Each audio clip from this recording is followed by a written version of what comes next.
Assalamualaikum warahmatullahi wabarakatuh. InsyaAllah pada hari ini saya ingin membacakan sebuah hadis yang bertajuk terdapat pintu syurga yang hanya akan dimasuki oleh golongan orang bersedekah.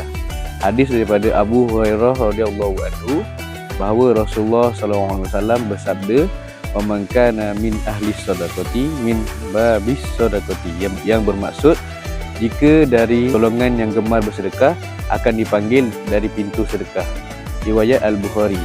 InsyaAllah dengan perkongsian hadis sebentar tadi, kami daripada Kelab Taha AU USAS ingin memohon sumbangan bagi program Jelajah Bakti Siswa yang akan diadakan pada kali ini.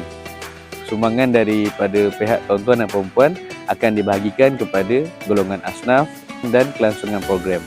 Sumbangan boleh disalurkan kepada akaun Kelab Taha seperti tertera di bawah. Terima kasih.